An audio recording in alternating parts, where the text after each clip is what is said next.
Good afternoon, all. We welcome you all to the 5th Alumni Engagement Program session for the academic year 2021-2022. And we have a very special alumnus with us today, Dr. Summaiya Zareen Shaikh, who is our UG alumni. And we have our Neuro Department HOD, Dr. Radha Bhattar, who will introduce the speaker of the day, that is Dr. Summaiya. Thank you, Suroshi ma'am. Dr. Summaiya Zareen Shaikh. She is UG alumnus of Shaikh 2007 batch. She has done her master's in pediatrics from D.Y. Patil College of Physiotherapy in 2012. She is a PhD scholar, associate professor at D.Y. Patil School of Physiotherapy, Navi Mumbai. She is a verified Scopus, PubMed, and Web of Science reviewer. And she is certified in 6 months hands-on course in SPSS software. Today, she'll be speaking about how to interpret and conduct a systemic review and a meta-analysis. Over to you, Summaiya. Thank you.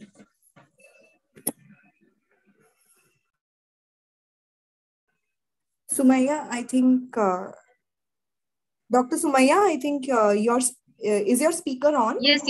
Sorry. Thank you so much, Dr. Suroshri and Dr. Radha, for the kind introduction. Without further ado, I will start my presentation for today. So today I will be talking on how do we interpret systematic reviews and meta-analysis. As we all know, systematic reviews, they sit right on top of the pyramid of hierarchy of evidence. Systematic reviews, and there should be one more word, that is meta-analysis. So these systematic reviews, they encompass all the RCTs, the cohort studies, the case control studies, case series, and case reports. On the level of evidence, systematic reviews are the highest. So I mean, I've been told that my audience are master's students and obviously faculty. So I would just like to simplify that for master's students also, usually what we do is case control studies, where you have a control group and you have a symptomatic group. Randomized control trials, when you add randomization, they are, they are a little higher level of studies. So now when you want, as a researcher, when you want a conclusion, one single conclusion of to your research question, you should always refer and find a systematic review.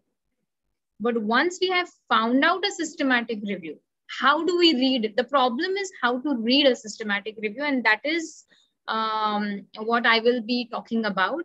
So I will be taking you through my journey of systematic review and meta-analysis. SRs or systematic reviews, they are like maps. So, and you are the navigator. The researcher is the navigator. So if you read one systematic review, you are about all the articles which have been thousands and many more articles which have been included in that systematic review. So that level of evidence immediately multiplies to manifold. To give you an example, when you are ordering an a la carte menu, you talk about, imagine the a la carte menu to be individual research studies. And when you prefer a buffet or a thali, the buffet or the thali, they give you a gist of everything on the table. Systematic reviews are just like that. So the aim of this session is, first of all, I will outline what is a systematic review and how do you search or screen for the studies. So if you see this GIF on the top right, the searching or the screening of studies has to be done in a very systematic way. And there are certain preset guidelines. These guidelines are called as Prisma Guidelines. Prisma is the short form for preferred reporting items for systematic review and meta-analysis, MA. Okay, these are the only guidelines which you will use when you are reading and when you are conducting a systematic review. So these guidelines will tell you how do you search or screen for studies, how do you extract the studies which are required for your research question, and then the next step is how do you assess them. So just, now if you see, just picking up few characteristics is not enough. You have to pick up those characteristics and critically analyze each and every study. That is called as quality assessment. So after you have followed these guidelines for Prisma, obviously the first step is screening. You have to identify the databases which you have in hand or which you have access to. Now the problem here is different institutes. I'm going to talk about all practical points. What practical problems I faced when I did my systematic review and meta-analysis. So when we go about searching or thinking about where to access these studies from, the first problem is the access to databases. So different institutes have different access to various databases. Some will have Scopus, some will have PubMed, some will have Web of Science. There is EBSCO, Embase, ProQuest, Science Direct, so many of them.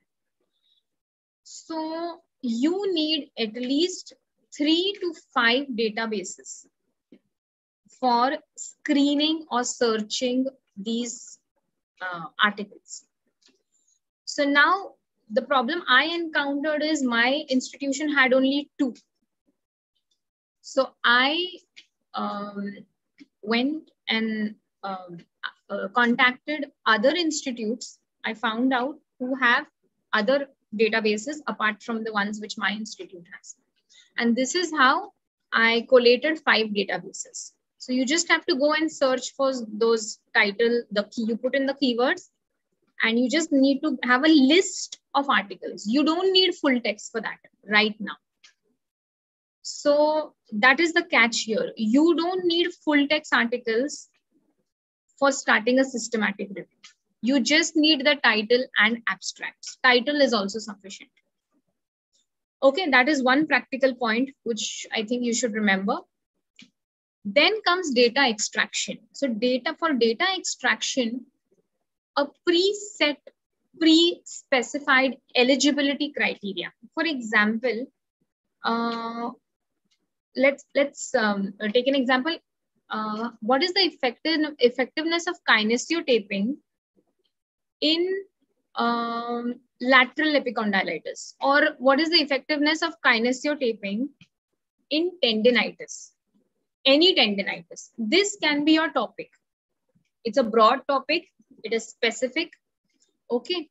And now I'm going to screen studies based on a preset eligibility criteria. So I will take only those articles which have kinesiotaping, which have tendinitis included in them, and which have been published maybe in the past decade. So 2010 to 2020. This is going to be my inclusion criteria. Similarly, exclusion criteria, I can exclude all the, if I take you to the pyramid, I will exclude all case series, case reports, maybe case control studies, and I will do a systematic review of only RCTs or cohort studies. This is going to be my exclusion criteria. Okay, so you are done, you are ready, and now you begin searching. So now from every databases, databases, they are like, how I put it, it's like, they are like these prime TV shows. You take an example of Netflix, you take example of Amazon Prime, you take example of Hotstar. So, you will have few series which are seen, which you will find in both Netflix and maybe Hotstar. So these series, they are like articles. And your databases, so you just need an access to them. That's it. Okay, now it is upon you how you find that access. So then, yes, of course, now we are going to extract data based on the eligibility criteria. So if I have screened 1,000 articles or 1,500 articles, usually the number is that much, I will extract only 30 articles according to my preset eligibility criteria. And then I don't differ or move here and there apart from that eligibility criteria. So I have to stay focused. Now, again, there will be few which will be excluded. How do I do a quality assessment is what I will be talking in detail, but this slide is very important actually to understand the structure, the skeleton of a systematic review. So after I critically analyze using few scales or outcome measures, the next is bias. Like, you know, when you will publish your studies, publishing is a different world altogether. When your article or your manuscript goes to a reviewer, the reviewer is going to find out these things in your study. That is risk. The reviewer is going to do a risk of bias assessment on your manuscript. So those biases, especially in the methodology. So however beautifully you have written your manuscript, it does not matter. If biases are found in your manuscript, that will, in your methodology, that is going to decide whether the manuscript will be accepted or rejected, at least in PubMed, Scopus, and Web of Science. Okay, so you have to, as a systematic reviewer, you have to identify these biases in the included studies after doing a quality assessment. It is a rigorous task. So not one person can do a systematic review. This is very clear. You need at least 3 people. The first reviewer, the second reviewer, who are going to do every step of this individually and independently. You cannot say, I will do half, you do half. This is not right. So the conclusion is going to come biased only. Okay.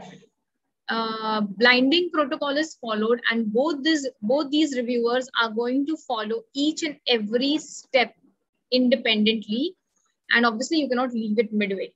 Okay, so you have to depend on the second person.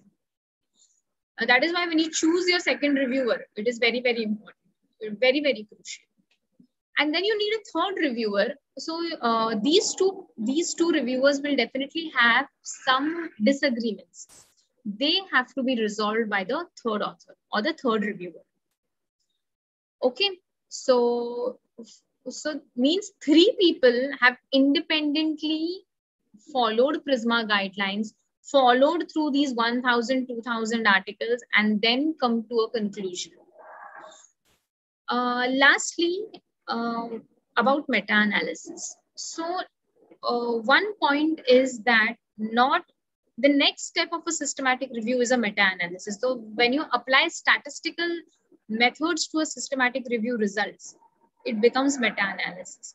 But not every systematic review will culminate into a meta-analysis. And every meta-analysis will be culminated from a systematic review.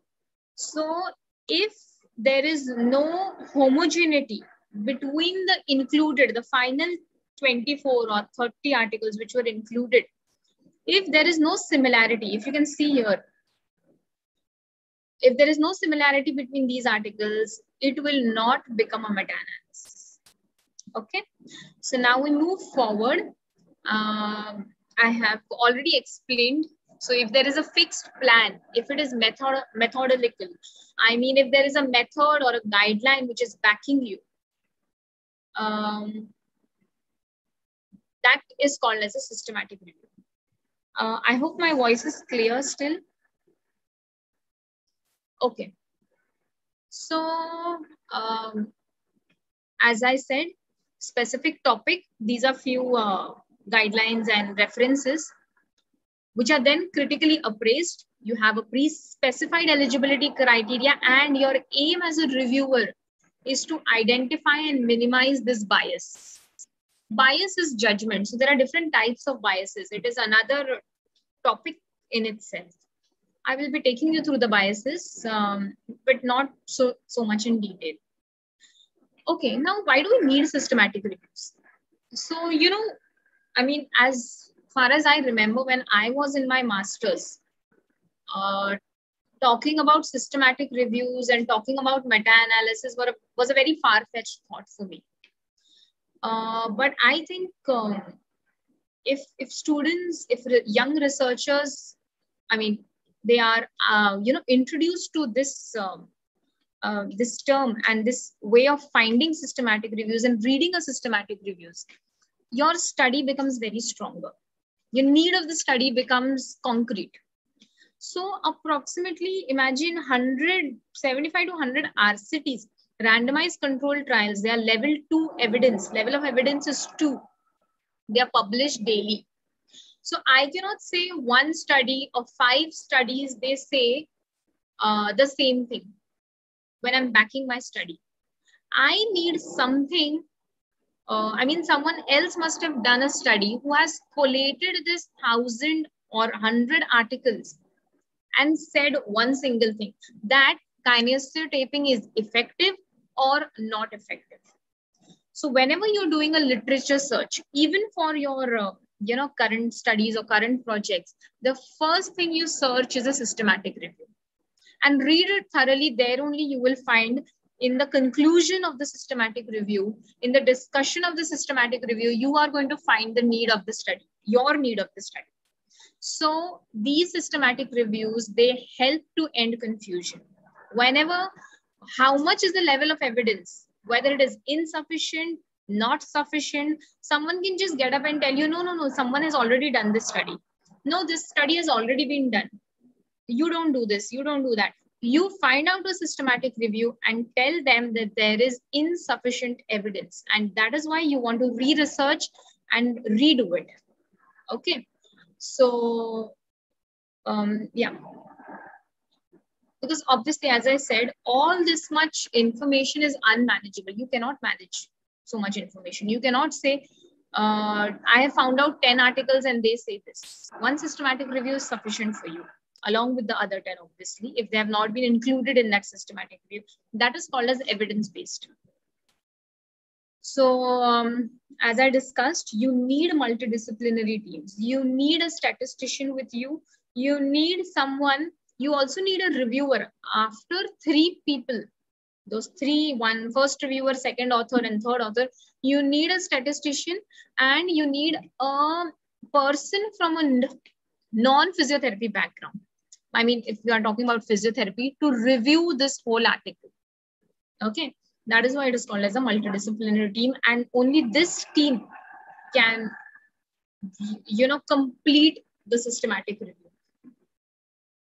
I will not bore you with this slide, but I will talk about it individually further, the steps of systematic review. So how do you arrive at the research question? And this, what you can see in the top bottom left is my systematic review. The title, you just need 3 things for coming to a title. Obviously, the question has to be very broad. You cannot take a very, very specific question. So the articles which will come in your hand will be 1 and 2. So I mean, then there is no use. So yeah, you need 3 things for deciding your research title or your research question. You need the purpose. So I want to find the clinical utilization. It can be effectiveness, it can be comparison, anything. That is the purpose. The condition. So my condition was musculoskeletal conditions. Like we talked about tendinitis. Any tendinopathy or any tendinitis becomes the condition. And the population, if suppose you want to do it in asymptomatic population or any symptomatic specific population, you can add that. But these 2 things, purpose and condition, are very important. For example, these words of and in, which are highlighted in red, they are most important. So to assess the effectiveness of kinesiotaping in tendinopathy or tendinitis for it is an option. You can add or you cannot add. Okay. This follows the PICO guideline. Population intervention, comparison, and outcome. So the first thing you do, the first actual practical step that you undertake after you have set your eligibility criteria, after you have, spoken with people that can I access your databases are ready, everything is ready, your criteria is ready, your team is ready. The first practical step that you will take is register this systematic review. Like you, many of y'all must be registering your case control studies, your master's projects in CTRI, Clinical Trial Registry of India. Similarly, reviews, you cannot register in CTRI. You have to register it in Prospero. So this is my another systematic review which I'm working on. This has been registered in Prospero. The date is this, and I've got an ID number. Why is it important to register? Obviously, because if someone else is thinking about this topic, Prospero will already show them that no, someone else is working. You cannot work on the same topic. Okay, you have to change things. So my this has been registered and I'm working on this now. Okay, so the first thing is you do this, you make your ID, you log in. Okay, this is my Prospero and that's it. Okay, now the images which will follow in my PPT are from my own systematic review. Okay, so I was talking about this Prisma flowchart. Okay, a flowchart of Prisma preferred reporting items for systematic review and meta-analysis. See, the databases which I've used, they are 5. PubMed, EBSCO, Cochrane, Embase, ProQuest. So total articles which I retrieved were 256. Each, how many articles each had were given here. Additional records. This is an important characteristic of a systematic review. It is called as gray literature. Gray literature is when I have come across few articles which I've read in my library or in certain journals, or someone is working on it, it is unpublished. Okay, but I know that it fits into my eligibility criteria, I can take it. That is a very characteristic and a very unique thing about your systematic review, and that is this gray literature. You can add them, you will reference check. You can also check these references from other articles. So other articles must be having their references. Go and check if it falls into eligibility criteria, take it. Okay, so I got 4 such articles. Obviously, as I told you about, one series can be seen in 2 different, this the Hotstar and Netflix. And so it is a duplicate. I cannot analyze both of them. I have to analyze any one. So you remove those duplicates. You can use Excel for that. Okay. And then I do a title and abstract screening. So I screened 163. I excluded 115 because they did not fit in my eligibility criteria, which I had set. The totals which were retrieved, then I'm going to download full text articles. I'm not going to download full text articles in the beginning when I was, retrieving them from the databases. I'm just going to take the titles till here. When the eligibility part comes, then I'm going to retrieve those full text articles. So sometimes what happens is we don't have access to a database. So after you have, this is like you can say our Indian jugaad. What you can do is when you have included these articles, you can contact the respective authors on ResearchGate and ask them to give you the article. So you know that the article is in Scopus, you don't have access to Scopus, but you can take it personally. So this means you have actually accessed Scopus. But all articles should be there, huh? Not just 1 or 2, all the included articles. Okay. So finally, the systematic review, and I'm giving here reasons. This is very important. So if I cannot just exclude, I need reasons. Why did I exclude? This is critical, analysis of my own methodology. Why did I exclude? Because they were reliability and validity studies, because that was my exclusion criteria. Okay, and whatever case series, case reports, whatever I have set, you are free to set whatever you want. But you just give the reasoning, and the number is very important. Okay, because everything is going to be cross-checked. Everything. Okay, so the 16 articles were finally included in my systematic review. And then I got a chance of converting it or taking it a step ahead and making it into 2 meta-analysis. But I need to find that homogeneity. I need to find similar characteristics so that I cannot take all 16, but I took 4 in one meta-analysis, and they were from asymptomatic population. And the other 2 I took from low back. So you need minimum 2. You cannot have 1 article for meta-analysis. The minimum requirement is 2. Okay.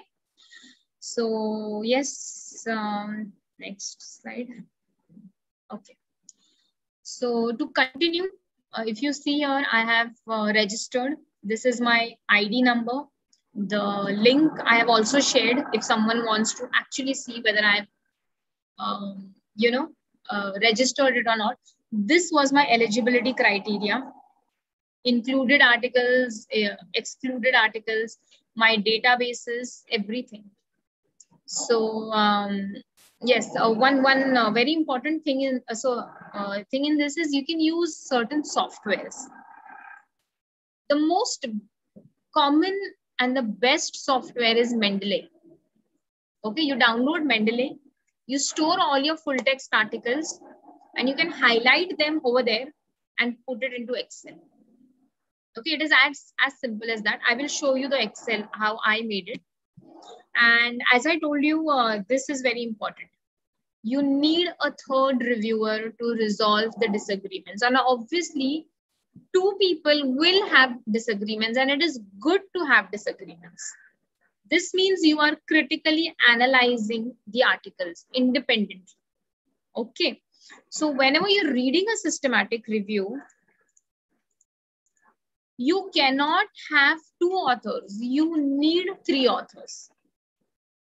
Understood? So then this means this is a good, I mean, I'm not saying this systematic review, any systematic review which has 3 or more than 3, you need, so this means they have done it very systematically. They have critically analyzed everything properly. Okay. So now coming to the data extraction. So this is my next page. These are the keywords which I used. And obviously you all know the Boolean characters or operators or and you can use them for searching. Now this is very important to write in this way because if someone else wants to replicate this, how will they do it? So they just have to type this. Okay, in PubMed or Scopus or Web of Science, whatever it is. And I have mentioned here that this, I've given an example here. This is for Medline. Medline is PubMed. Okay, so they go to PubMed, they put these Boolean operators and keywords, and the results are there. Okay, so that is how reviewers critically analyze whether this is really done properly or not. Okay.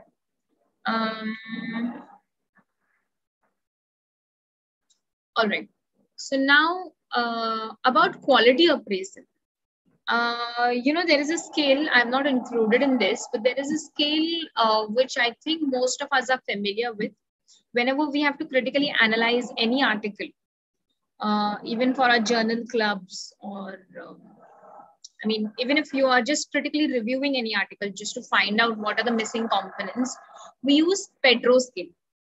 It is especially meant for studies, physiotherapy, studies which have a physiotherapy background.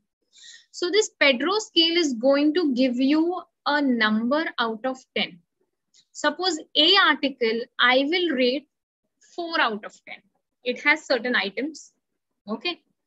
The other article, B article, I will rate 6 on 10. Someone else, the second reviewer, is going to rate 5 on 10 for A article. So there is a disagreement. Now this disagreement will be solved by the third reviewer.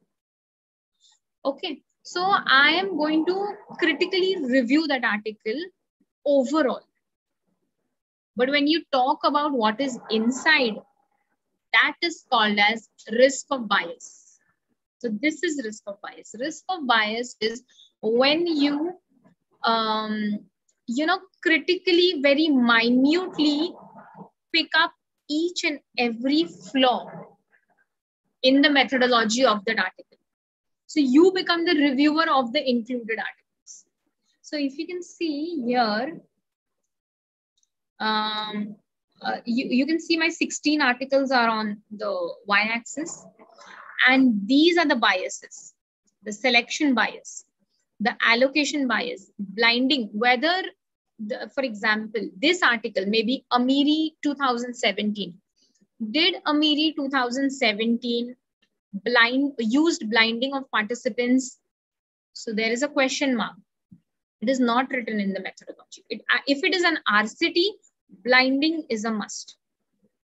Okay, that is how you are going to see the individual biases in every article. You pick up any article, Park 2013, you can see red. Okay, a question mark on the blinding of Park 2013. So there are other biases like incomplete outcome data. You're stating an objective, but you're reporting something else. So, and obviously, as I told you, the reviewers find these biases in the manuscripts which you send for publication. Okay, so there is another study, another level of training required for risk of bias. I have shared the link. If you all want to go through it, you all can go through it. But this is a compulsory thing in a systematic review. Okay, and sometimes you can use a software, but you have to get trained in that software. So I did not use a software. The best thing what I used is Excel. Okay, so this, you can say this was my Excel.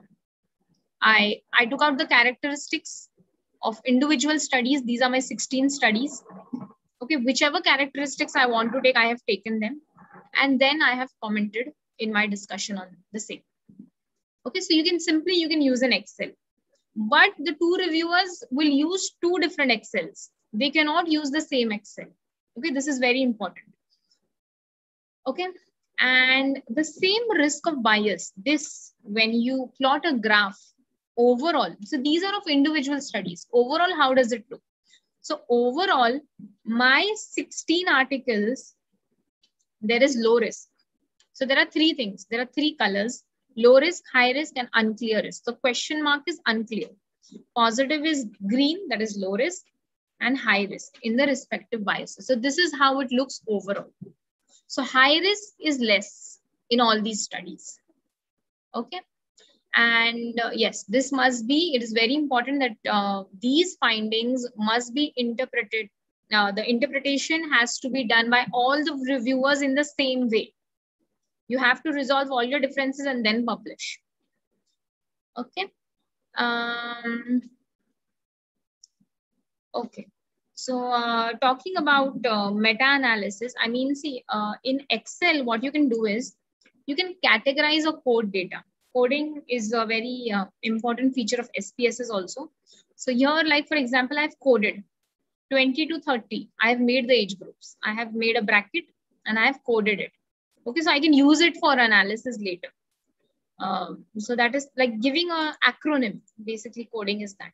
You can use that. You can calculate frequencies. Frequencies is how many times this particular tool was used by a physical therapist. So you can see PT, PT, PT. You can count them. How many times was a radiologist involved? 3 times. Okay, so you can calculate frequencies and you can comment on your discussion or whatever it is. Finally, the time, systematic reviews takes a lot of time and effort. I mean, it took me 9 months to just do one systematic review, my first systematic review. And you have to be extra careful because, you know, there are certain things like many people are going to refer your systematic reviews. Many other researchers more qualified than you, highly qualified than you, and they are going to find out flaws. So, the most letter to editors are written on a systematic review. I had one such letter to editor written on my systematic review, where they praised as well as they took out flaws, and then you have to answer them back. So there are many people who are reading this. So you have to be extra careful when you are doing this. And now I realize at this point that, yes, I should have done it a little bit differently. Okay, so it is all a learning process. It is all fine. And this is how research grows. So yes, talking of the last slide is about my meta-analysis. Meta-analysis are represented in the form of forest plots. So this is a forest plot. These are my two meta-analyses in asymptomatic population and the symptomatic population. So forest plots are basically going to tell me on which, this is the midline, on which side, the positive side or the negative side, the outcome basically, on which side it is, positive or the negative side. So you can see these green boxes and these diamonds. So they represent these studies, Lee, Park, Pulkowski, and Shivani. Okay, so you are basically, they are called as tau statistics. They are very much in detail. And this is the risk of bias. I have put them on the side. So if anyone wants to just read the meta-analysis, everything is given in this table. You don't need to refer to the other risk of bias table. This is sufficient. Okay. Yes, and this is a very simple trick which you can follow not just for your systematic reviews, but also for your other studies. You have to plan ahead using the Gantt chart. Basically the planning, how are you going to, go about in stages. And when you do it, you will understand these are this is how I did it. Okay. So yeah. This is, I have just given you a gist of and taken you through my journey of systematic review and meta-analysis. This Cochrane handbook, this link will give you everything in detail. All your questions are going to be answered in this link over here. You can just visit the Cochrane website and go to this link. So it's a handbook of systematic reviews.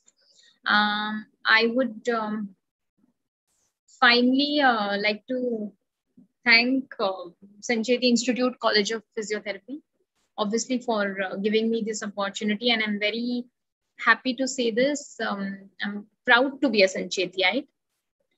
So thank you, everyone. Thank you, Team Sancheti, for giving me this opportunity. Thank you. Thank you so much, Dr. Summaiya, for this lovely talk on systematic reviews and meta-analysis. So one of our assistant professors has a question for you, if you're okay with taking. Yes, sure. Yeah. So she wants to know that will taking the grey literature affect the quality of review? As long as the grey literature fits in your eligibility criteria, I think nothing should affect, because grey literature is tapping the untapped. So, why not include or screen maximum and take the best? Yeah. So I think that is my answer to it. I hope I've answered it. Yes. Okay. And the second question is how to write summary of each article in a systematic. Yes. Okay. I'll just take you back. So actually I have not written the summary. I have just written the discussion, the implication. The summary is in the tables. So if someone wants to go through, and one more thing, before commenting on the summary, I have to take only few characteristics which are common in all these included articles. So those common characteristics, you can see the heading of the table is characteristics of included studies and standardized methodology procedures. So if someone wants to know which is the probe or the type of probe a physical therapist or a radiologist can use for viewing abdominal muscles, the maximum is coming as linear. Okay, so if I want to summarize, I can calculate the frequency.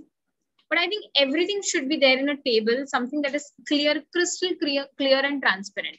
And yes, the implication I will summarize in the discussion. And how will I write the implication, or how I have written the implication is, if someone wants to standardize, and if a physiotherapist in future wants to use ultrasonography for abdominal muscles, the physiotherapist will have to use the probe at this position in the mid-axillary line for viewing these three muscles.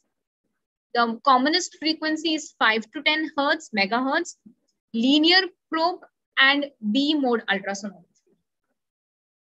So this is what I will conclude and imply.